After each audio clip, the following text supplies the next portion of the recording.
Tensions escalate between India and Pakistan, prompting fears of an armed conflict.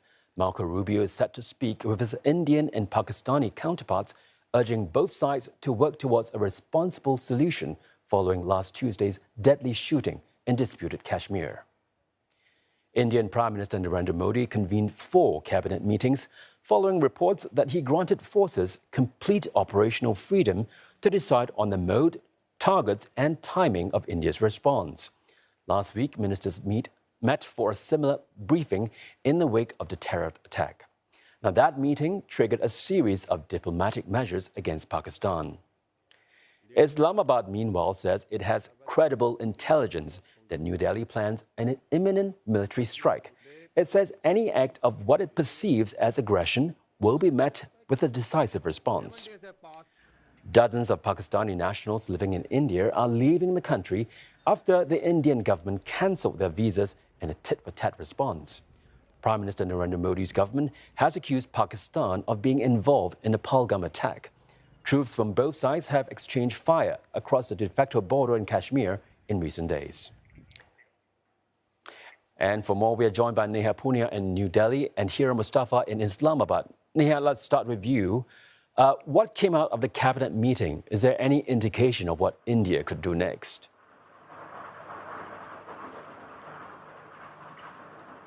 Well, there were expectations that there would have been some sort of announcement. It's been a busy day here in New Delhi with Prime Minister Narendra Modi holding several cabinet meetings. He first met with his cabinet committee on security, which includes his defense minister, the country's home minister who's in charge of internal security, his external affairs minister and the finance minister.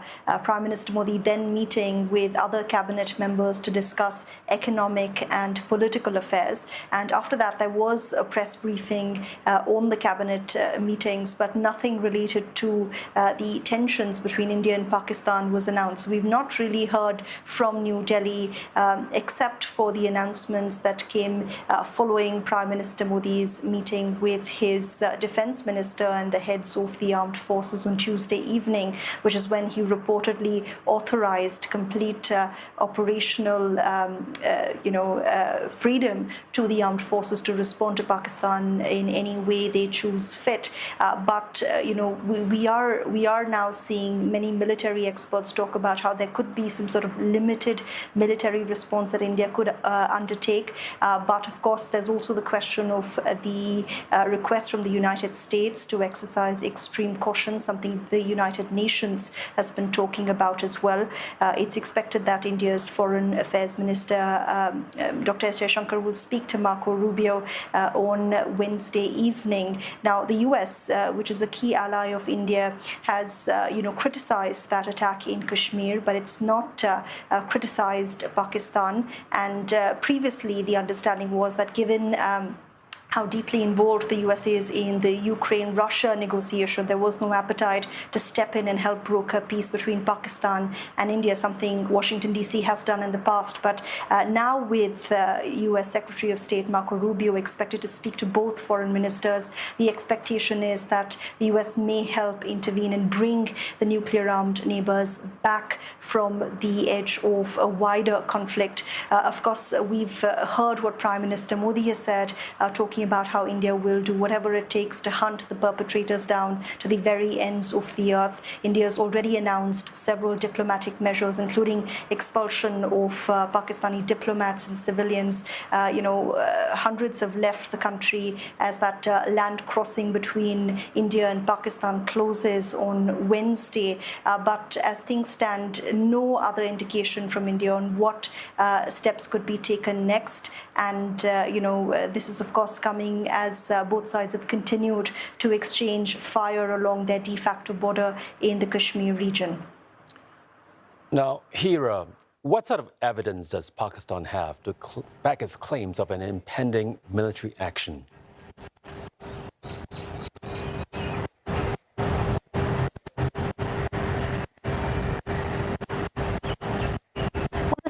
we have seen from the country's information minister, he has categorically stated in that on the basis of credible intelligence reports, Islamabad is stating that the next 24 to 36 hours are critical, given the fact that Islamabad is hoping that on the basis of these reports, India may carry out a possible cross-border strike.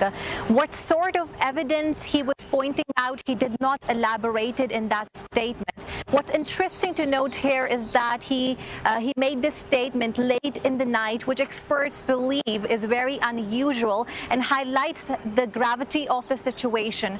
Right after his statement, we have seen concerns in the local community that lives near the border region between India, along the border regions of Pakistan and India, especially the de facto border, which separates Pakistan-administered Kashmir and Indian-administered Kashmir. Given the fact that how the situation is changing, and now the information minister has stated that the 24 to 36 hours time frame is very critical. Security across the country is on high alert. Pakistan's fighter jets are patrolling the airspace, and the number of troops are doubled along the de facto border. Experts believe that in light of this escalating tension between the two nuclear-armed neighbors, international community must play its role in easing the tensions between the two neighboring countries. Thank you so much for that update. Neha Punya in New Delhi and Hira Mustafa in Islamabad.